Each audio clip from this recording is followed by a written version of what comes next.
Salut à toutes et à tous, bienvenue pour ceux qui viendraient pour la première fois sur ma chaîne. J'espère que vous allez tous bien.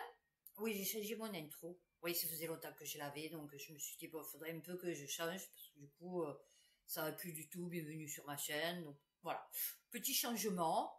Vous verrez que aussi, mon fils m'a fait une intro effets spéciaux. Ouais, non, vous avez le coach. Alors moi je voulais que ça tourne. Bon, il n'est pas arrivé à le faire. Donc ça apparaît, ça disparaît. Bon, bon. Il m'a réglé un peu le son aussi parce qu'il y avait des saturations des fois, parce que c'est vrai que je parle fort pour l'ordinateur, qui n'est pas du tout habitué. Alors aujourd'hui nous allons faire Marseille, plutôt société, on va dire. Je sais pas si vous saviez, mais nous à Marseille on avait un McDo qui a fermé. Monde, la ville de Marseille rachète le McDo solidaire. Le maire socialiste, Benoît Payan, annonce sa décision de préempter l'ex-restaurant, toujours occupé par ses anciens salariés. Voilà, parce qu'ils avaient fait grève. Bon, finalement, le mec de McDo, il a dit, c'est bon, moi, vous m'avez gonflé.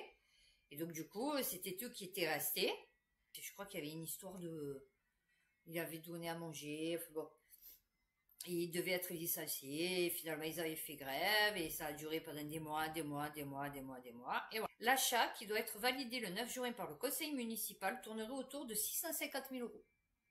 En phase avec l'estimation des domaines pour ce site de 4500 m², dont 600 m² de bâti. Ouais, parce que tout le reste, c'est du parking. Un prix que McDonald's France ne confirme pas. Ah bah oui, c'est sûr. 650 000 € pour un truc... qui sert à rien en fait. Enfin, qui sert à rien. Enfin, je veux dire, moi je vous dis, rachète tout. Tout va appartenir à la mairie, et la mairie appartient à l'État, enfin à Macron, d'accord? Appartient à Macron. Voilà. Donc là, Macron vient de se payer le McDo solidaire. Avec notre argent. Oui, non, je précise. Alors, par contre là, c'est notre argent. Quand je parle, c'est les Français et moi la Gauloise. Vous voyez, il y a une différence. Mais l'argent, c'est le même. Les deux castes, on va dire, les deux trucs différents, mais on paye, c'est le même argent. Oh, ouais. Le journal du dimanche, à Marseille, la mosquée salafiste qui ne veut pas fermer.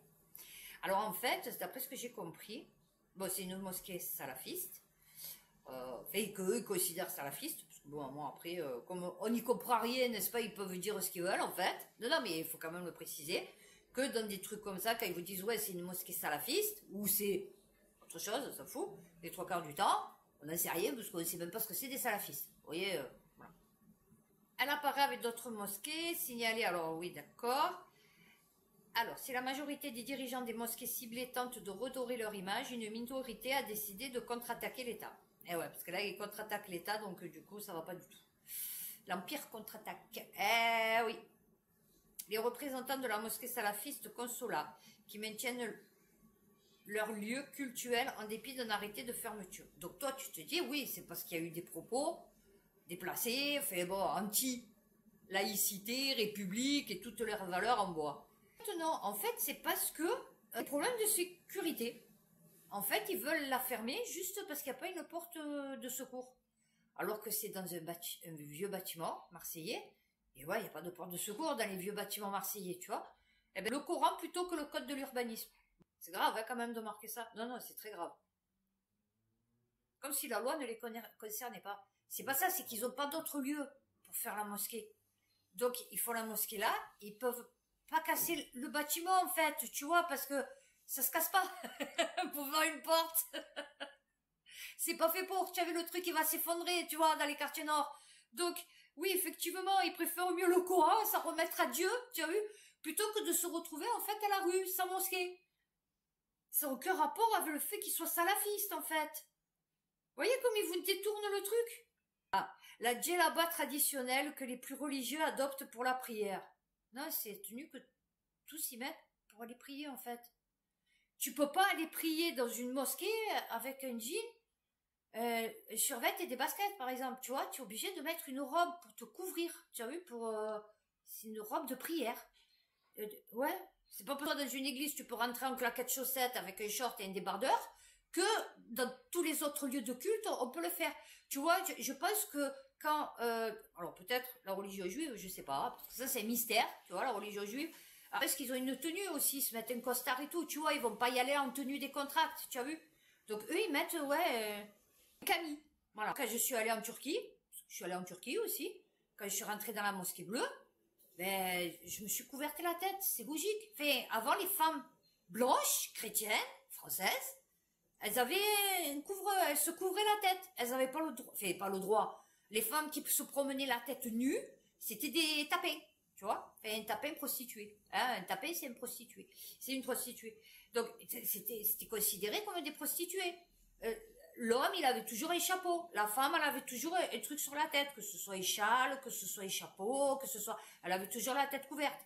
Et quand ils rentraient dans l'église, ils étaient obligés d'enlever le chapeau. Ah oui. Bon, ma grand-mère, je suis désolée, ma grand-mère de Corse, elle était habillée tout en noir, puisqu'elle habitait en Corse, dans la campagne, dans la garrigue, là-bas, dans le maquis. Elle avait le châle noir. Elle était habillée tout en noir, avait le châle sur les épaules aussi noir, la tenue traditionnelle, avec le tablier noir, la jupe grise, elle avait les chaussettes avec dans les sabots, elle était habillée, elle avait toujours son châle sur la tête. On ne disait pas, c'est une voilée, c'est une salafiste, tu vois. Parce qu'avant c'était normal, mais c'est pas parce que nous on le fait plus, qu'obligatoirement, c'est plus bien, tu vois.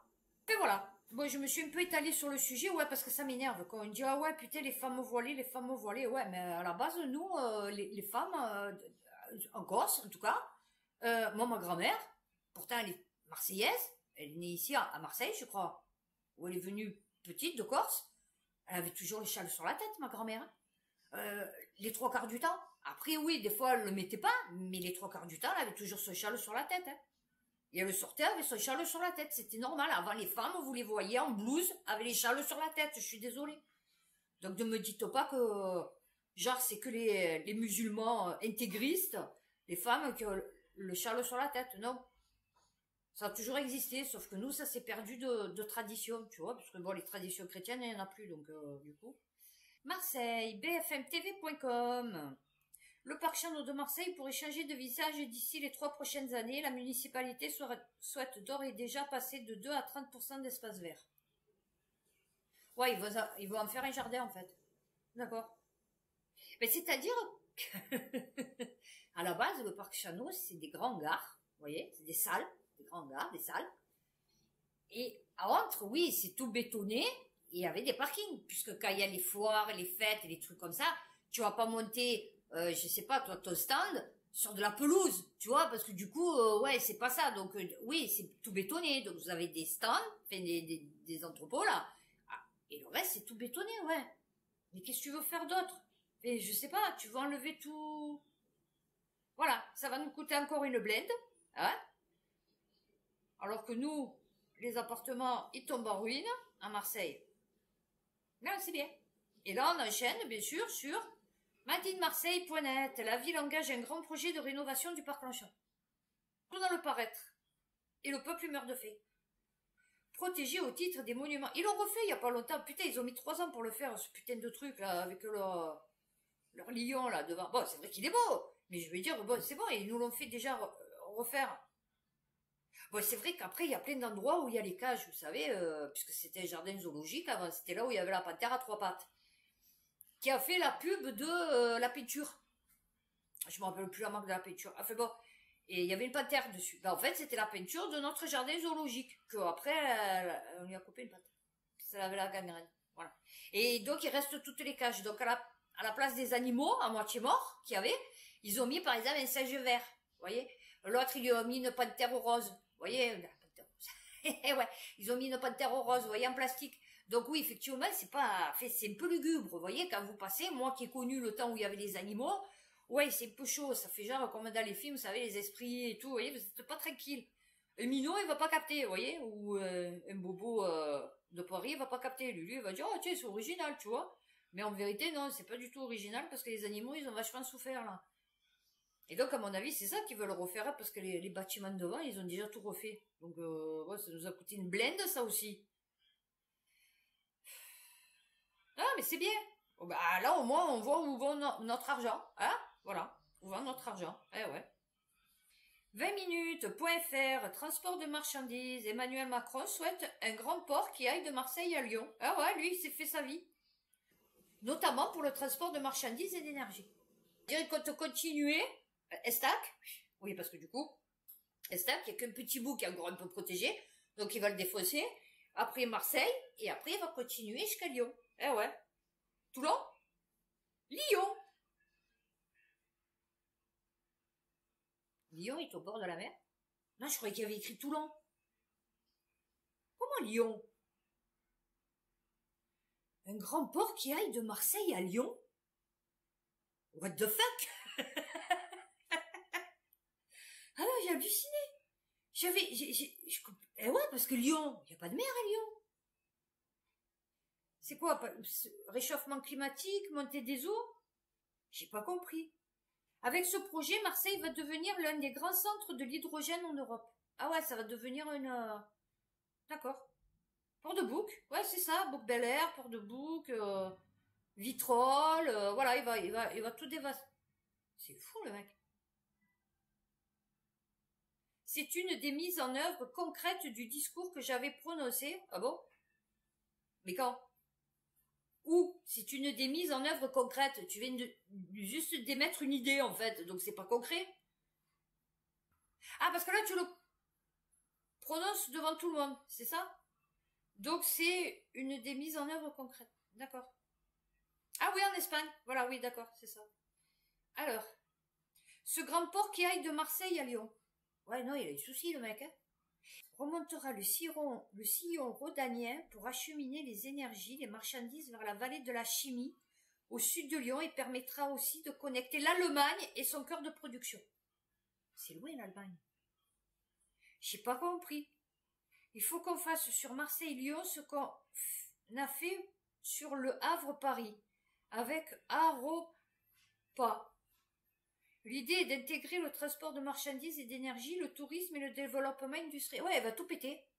Ah oui, c'est fini. Ah, les écolos, c'est mort.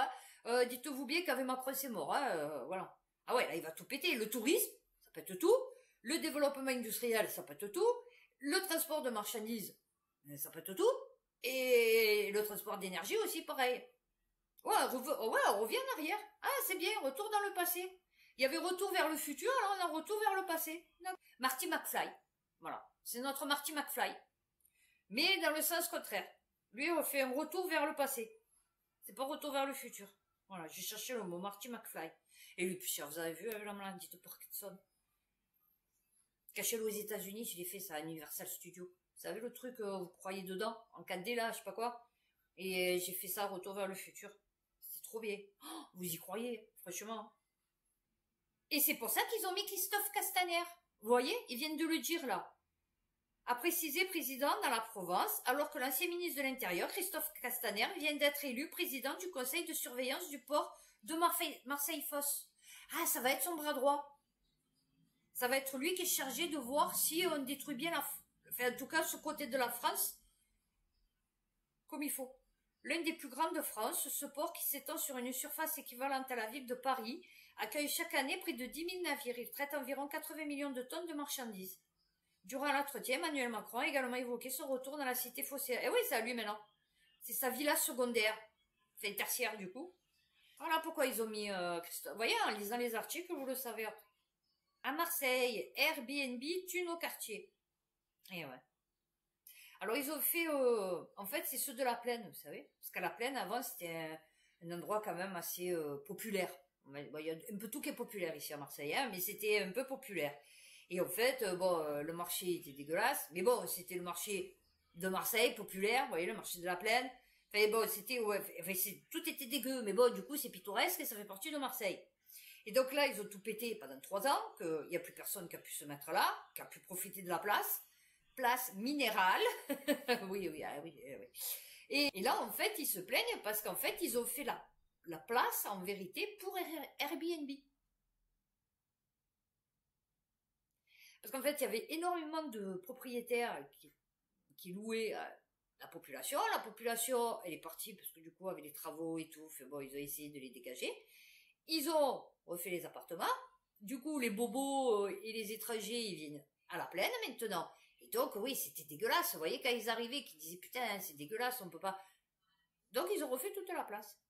montée en gamme du quartier. Et donc les loyers, ils ont augmenté. Donc tous ceux qui étaient restés, les peu qui étaient restés, ils sont partis, parce que du coup les loyers, ils étaient hors de prix quand vous habitez un quatrième et qu'il n'y a pas d'ascenseur. Ouais, effectivement, tu vas pas payer 800 euros ton appartement, tu vois, même que c'était 3. Donc du coup, ils se sont tous cassés. Et maintenant, c'est que, voilà, un quartier post-bobo. Voilà. On ne veut pas devenir la Croix-Rousse à Lyon, devenu un quartier post-bobo. Et c'est bizarre parce que à Paris, il y a les post-bobos, enfin bobos. À Lyon, il y a les bobos. À Marseille, il y a les bobos qui s'incrustent. Et Marseille, Paris, Lyon, ce sont les villes les plus pourries, en fait. Hein, voilà, parce que Lyon, d'après ce que j'ai compris, ça commence à devenir chaud bouillant aussi. Partout où ils vont, les bobos. De toute façon, après, c'est dégueulasse. Hein. Je vous l'ai dit, ça ressemble plus à rien. Alors que faire face à la multinationale états-unienne? Ce qu'on veut, c'est interdire Airbnb à ces multipropriétaires qui possèdent 15 appartements et qui se foutent de la vie de quartier. Ah ouais. Voilà pourquoi ils ont fait la place de la Plaine. Ils sont en train de tout massacrer. En ville, il n'y a plus dégueu. Je vous jure, il n'y a plus dégueu. Avant, pendant les fêtes, c'était plein. Hein. C'était plein, franchement. Moi, de temps en temps, je descendais faire les magasins et tout. Bah, maintenant, je descends plus parce qu'il n'y a plus de magasins. C'est mort, c'est mort. Ils sont tout tués. Partout où ils passent, les bobos. Surtout les bobos parigots, ils tuent tout. Ah ouais. FranceTVFO.fr. Je veux que ces gens-là ne dorment plus la nuit. Marseille montre les muscles face aux marchands de sommeil. Vous avez vu un peu ces titres accrocheurs? Ville gangrénée par le commerce de logements indignes, ville gangrénée par le trafic, ville gangrénée par la pauvreté, ville gangrénée par la saleté, ville gangrénée... Propose notamment que les marchands de sommeil soient frappés d'une interdiction d'acheter des logements pendant 30 ans et condamnés à 7 ans de prison au lieu de 3.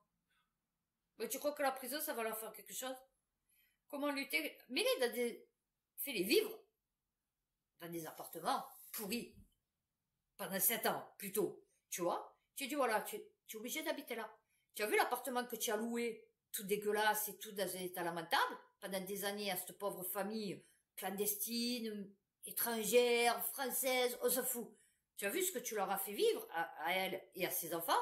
Ben toi, maintenant, tu vas finir ta vie dans le même appartement. Et dans les mêmes conditions. Voilà, c'est tout. Il n'y a pas besoin de prison. Ah ouais, moi, c'est vite réglé. Hein. Il faut que la peur change de camp. Moi, tu crois qu'ils vont avoir peur? Qu'est-ce qu'ils en ont à foutre? Le mec, il est déjà propriétaire. Est-ce que tu as fait une loi pour leur réquisitionner leur appartement? Pour le vendre? Et avec l'argent, de permettre de payer, par exemple, pendant 6 mois, 1 an, le loyer à la famille que tu as relogé, du coup. Puisque du coup, elles étaient plus dans cet appartement-là. Voilà, ça, c'est des trucs à faire. Eh oui. Tu vis dans un appartement dégueulasse. Le propriétaire, il est condamné. Tu réquisitionnes l'appartement, tu le vends, tu prends la famille, tu la mets dans un appartement convenable, et avec l'argent que tu as récupéré de la vente du truc, tu te rembourses tes frais de justice, machin et tout, et le reste, tu le files au propriétaire, tous les mois, genre de cagnotte, qui servira à payer le loyer de cette pauvre famille qui a été abusée pendant des années et maltraitée. Bon, donc du coup, Castaner qui est élu président, hein, après les toyos, c'est les bateaux. Ah oui. Marseille, plus de 300 manifestants pour réclamer la poursuite du boulevard urbain sud. Oui, parce qu'ils avaient fait des plans, vous savez. Alors déjà, la plupart des plans qui ont été faits ici sur Marseille, les rénovations, c'est autant de fer. Qui comptait faire vraiment des beaux trucs pour Marseille. Et bon, il n'a pas eu le temps. Donc, les 3/4 des trucs, à part là, hein, maintenant, mais qu'il y a eu entre la mort de Defer et maintenant, enfin, il y a une dizaine d'années, ça a été les plans, en fait, de Gaston Defer, qui ont été réalisés. Et donc là, ils avaient fait, qui n'a aucun rapport avec Gaston Defer, ils avaient fait un truc droit, qui traversait Marseille, pour rejoindre le Redon. Vous voyez, le 9e. Donc, vous prenez la L2 ici, dans le 3e, et vous pouvez rejoindre, grâce à la L2 et le boulevard urbain, le Redon. Et vous mettez 10 minutes, un quart d'heure. Que si vous passez Jarret, machin et tout, vous en avez pour 3/4 d'heure, 1 heure. En voiture, hein, je parle. Bon. Ce qui est pas mal, quand même, comme raccourci. Et en fait, ils voulaient le prolonger, je crois, jusqu'à la Pointe-Rouge ou un truc comme ça. Et les écolos de Marseille, enfin, les partis politiques, ils avaient dit non. À la mairie, ils avaient dit non, nous, c'est bon, on arrête tout, parce que genre ça dévaste, machin et tout. Bon, ça dévaste des habitations, mais bon, ça dévaste, machin et tout, l'écologie, ok, les voitures, il faut s'en débarrasser, ok, pas de problème. Sauf que là, ils ont manifesté parce qu'ils ont dit, nous, on en a besoin. Ça va être un problème, ça. Ça va être un gros problème. Je pense que tout le truc qu'ils ont voulu faire, là, pour qu'on on adopte la méthode, pas Koé, mais écolo, ben en fait, ça va pas fonctionner parce que ils vivent pas dans le même monde. Eux, c'est planète 3, nous, on est sur la 1, et les politiques, c'est sur la 2. Donc, ouais, on a beaucoup trop de planètes, en fait. Tu veux faire les voitures électriques, mais il n'y a pas de bornes, et les voitures électriques, elles sont chères. Tu veux faire des pistes cyclables, mais il n'y a pas de place à Marseille. C'est une petite ville, petite rue, bon... T'es en train d'enlever des voitures, mais les gens, ils ont besoin de leur voiture, puisqu'ils peuvent pas prendre les transports en commun, puisqu'il n'y a pas assez de transports en commun.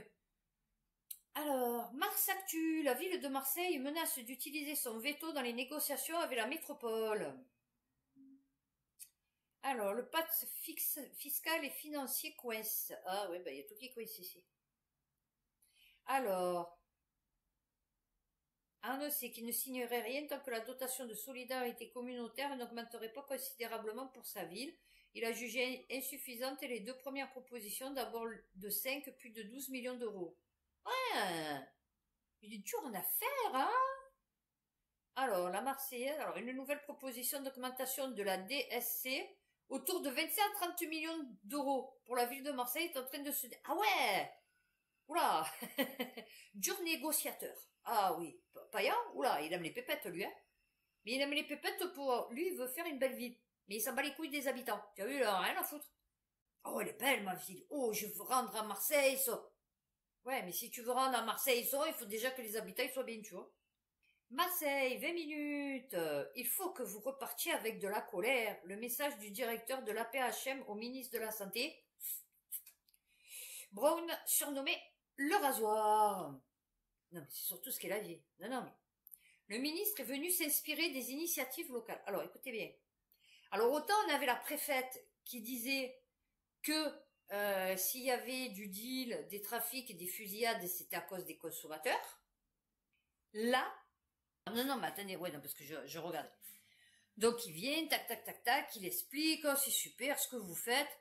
Des objectifs, le ministre se refuse à en donner. Écoutez bien. Non, non, mais il faut prendre bien ce que je vais vous dire. Écoutez bien. Des objectifs, le ministre se refuse à en donner. Ok. Estimant qu'ils doivent venir du terrain. C'est-à-dire, ça veut dire démerde-toi, en fait. Ça veut dire que tu as des problèmes, ben, tu vas te démerder parce que moi, du coup, je refuse de donner des objectifs. Donc, ça doit être toi qui dois dire, en fait, qui doit faire, dire, organiser des choses pour t'en sortir. D'accord? Moi, aucun rapport, je suis pas là, je suis là, mais je suis pas là. Tu vois, je suis là, je suis pas là, tu vois, voilà. Si l'objectif est de réduire de 60% le dépistage du cancer du sein, eh bien banco. Je répète. Non, non, je répète. Ça, c'est le ministre. Rasoir. Si l'objectif, d'accord, il parle, il dit, si l'objectif est de réduire de 60% le dépistage du cancer du sein, eh bien banco. Ouais, j'ai bugué. Ouais, j'ai bugué. Le ministre de la Santé vient d'expliquer aux médecins que s'il peut réduire de 60% le dépistage du cancer du sein, le dépistage, pas le cancer du sein, on est bien d'accord, pas la mort par le cancer du sein ou le cancer du sein, non. Si l'objectif est de réduire de 60% le dépistage du cancer du sein, eh bien banco, bravo. Ouais, c'est pas magnifique ça? Le mec, il est là pour te dire que Oura, s'il y a 60% de moins de dépistage du cancer du sein qui s'opère, qui se fait. Et les gens, je suis sûre que quand ils l'ont lu, ils n'ont pas capté. Voilà le message qu'il est venu faire passer à Marseille. Oui, oui, si on peut baisser de 60% le dépistage du cancer du sein, eh bien banco. Ah, je signe. De suite. Ah oui, oui, oui. Ah oui, oui. Parce que là, du coup, ils n'auront pas de cancer, donc ils ne seront pas obligés d'aller à l'hôpital, d'engorger l'hôpital. Voilà. Voilà, donc si l'hôpital est engorgé et qu'il en peut plus, ben c'est à cause du cancer du sein, hein. Et puis donc du coup on fera plus de dépistage, donc du coup il y aura plus de cancer. C'est pas magnifique ça? Alors, Mars Actu. Témoin du patrimoine ferroviaire, le buffet de gare d'Aubagne ne survivra pas au tramway. Eh ouais, ils vont le détruire. Il était trop beau.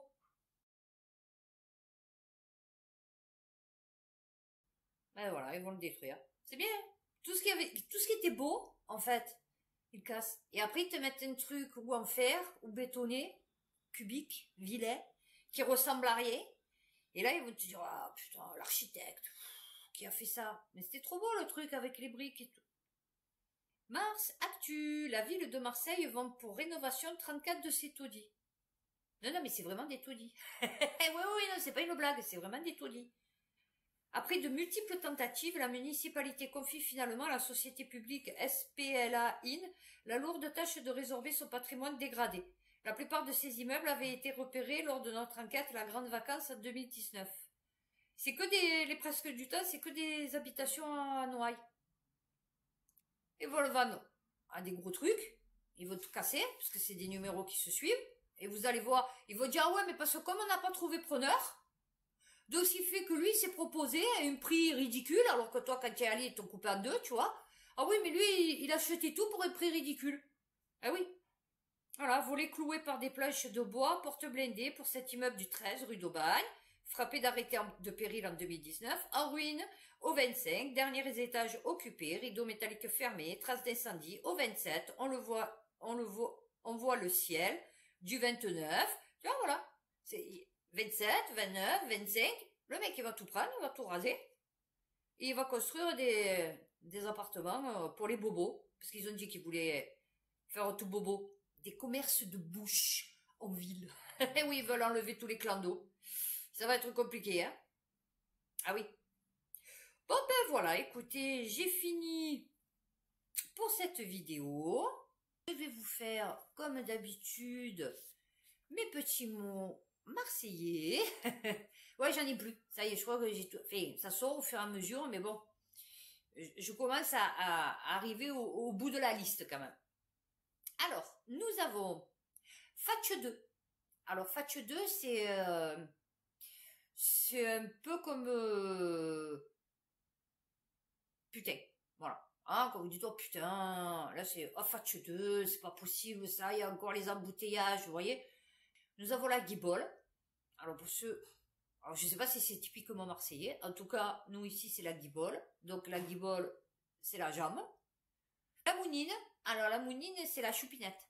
Voilà, des filles, d'accord. Camboy, oui, c'est un peu bizarre. Ouais, on dirait pas, on dirait un truc américain, mais non. Alors, Biscamboy, c'est tordu, tu vois. C'est tout paga, c'est tout tordu, tu vois. Voilà, putain, mais ton truc, il est tout Biscamboy, tu vois. C'est monté à la mort moi le nœud. Tu as vu le truc? On dit, putain, putain, mais le mec, il est tout Biscamboy, tu vois. Un peu comme Jadot, tu vois, il est tout Biscamboy. Tarpin. Ah, putain, c'est Tarpin, bon. Voilà, nous avons aussi Gadio ou Gadji, mais ça c'est plutôt gitan. Toupin, on lui dit putain mais tu es toupin toi, ça veut dire que tu as tarié en fait, tu es sourd comme un pot, tu vois. Gatchampeg, alors Gatchampeg c'est que tu en mets de partout, voilà. Donc tu manges, on dit putain ah, mais ce minot c'est un vrai Gatchampeg, il en met de partout quand il mange. Ou quelqu'un qui paye, on dit oh, putain toi tu payes mais tu es un vrai Gatchampeg, tu vois. Peguer, peg, ça veut dire que ça colle. On dit, ah, ça pègue, tu vois. Voilà. Être une tafiole. Et c'est être une trompette. Être pas très courageux. Voilà. Donc, merci de m'avoir suivi. Si cette vidéo vous a plu, n'oubliez pas de liker et de vous abonner. Ou de vous abonner. Et d'ici là, ben, prenez soin de vous. Faites attention à vous. Et puis, à bientôt pour une prochaine vidéo.